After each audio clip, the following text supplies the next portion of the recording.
Sumainyo ang Panginoon. At sumaiyo rin. Ang mabuting balita ng Panginoon ayon kay San Lucas. Papuri sa iyo, Panginoon. Noong panahong iyon, sinabi ni Jesus sa kanyang mga alagad, may isang mayaman na may isang katiwala.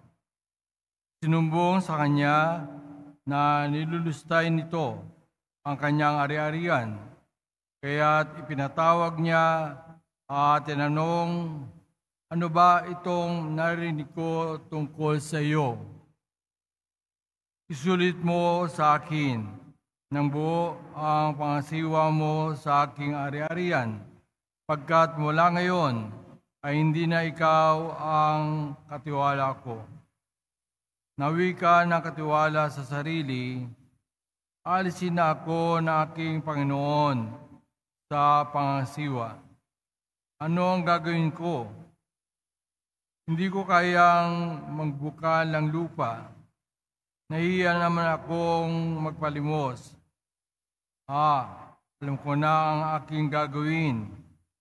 Malis man ako sa pangasiwa, may tatanggap din sa akin sa kanilang tahanan.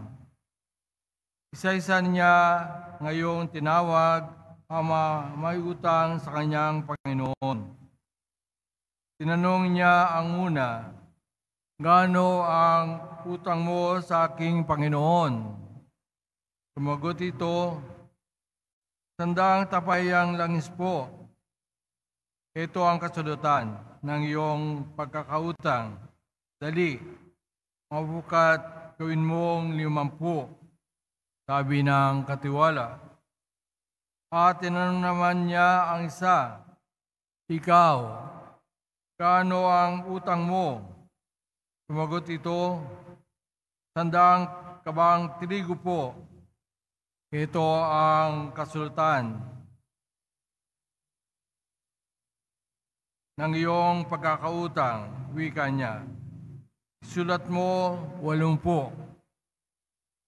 Pinuri ng Panginoon ang mandarayang katiwala dahil sa katalinuhang pinamalas ito, sapagkat ang mga makasanlibutan ay mas mahusay gumawa ng paraan kaysa mga makadiyos. Mga minamahal, ang mabuting balita ng Panginoon.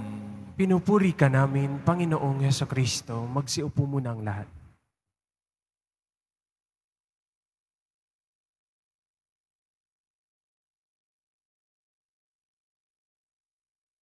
Good morning po sa inyong lahat. Batiin muna natin ang mga katabi natin. Good morning. At mga kapatid, Biyernes muli, araw ng ating matinding pagmamahal, debosyon sa ating mahal na pong Jesus Nazareno. Bigyan natin siya ng mainit na palakpak ng papuri at pasasalamat. Sabihin nga natin ng malakas, ako ay isang deboto. Lahat ng nagmamahal ng matindi at deboto ng Poong Nazareno, isa pang mas malakas na palakpak para sa Kanya.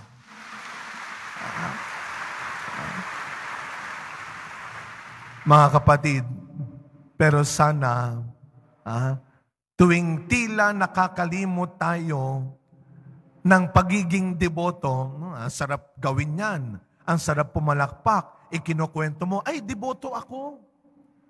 Kitang-kita naman sa suod ko, di ba? Deboto ako. Pero tuwing tila, nakakalimot tayo ng ating pagiging deboto. Bakit tila? Ang bilis mo na namang uminit ng ulo. Ang lutong mo na namang magmura. Madalas ka na namang magsinungaling at manakit ng iba. Nagiging mayabang at madamot ka na naman. Paano mo ngayon ipapakita? Paano mo ngayon ipapagmalaki ang sarili mo bilang isang deboto? Ang lakas ng loob mo. Mga kapatid, kahit magpapasko at magbabagong taon pa, alam ko po, tayong lahat ay na-excite na, natutuwa na tayong mga deboto sa nalalapit ng 9 ng Enero. Ilang linggo na lang. Kahit magpapasko pa muna, alam kong ang ating isip ay malapit na ang piyesta ng Nazareno. Sa Batang Quiapo nga, nagpiesta na eh. Kung nanonood kayo, sila piyesta na. Lalo tayong na-excite tuloy. Kahit malapit na ito, huwag nating kalimutan ang paalala sa atin. Ang mahalagang paalala ni San Pablo sa mga taga-Roma sa ating unang pagbasa ngayon. Ano ang paalala ni Pablo? Makinig tayong mga deboto. Kahit puspos tayo ng kabutihan, kahit puspos tayo ng katalinuhan at kayamanan, huwag tayong umasta na parang laging mas angat at mas lamang sa iba. Tulad ng pangangaral ni San Pablo, sa mga hindi pa nakakakilala, sa mga hindi pa naniniwala sa Diyos, huwag mong ipagdamot ang anumang maganda, ang anumang mabuti mong magagawa pa para sa ikabubuti at ikaliligtas ng iyong kapwa. Huwag yung ikaw lang. Basta ako deboto. Basta ako naniniwala. Yang mga yan, hindi naniniwala yan eh. Bahala sila. Mali. Hindi deboto ang tawag doon. Madamot ka. Takot ka na sila rin maging kagaya mo. Mga kapatid, sa ating talinghaga sa Ebanghelyo ngayong binasa ni Father Willie kanina, kahit na ito ay tungkol sa isang mayaman na merong madayang katiwala, nilulustay ng kanyang katiwala ang kanyang ari-arian, huwag nating kalilimutan yung mga taong naglakas ng loob para ipaalam ito doon sa mayaman.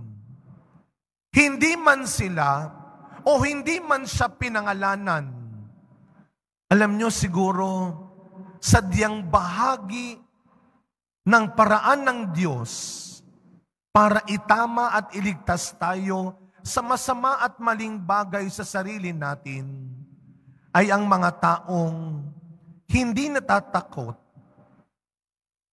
na pagtakpan, hindi kinukonsente ang mali mo, kundi tinutulungan at tinuturuan tayong magbago.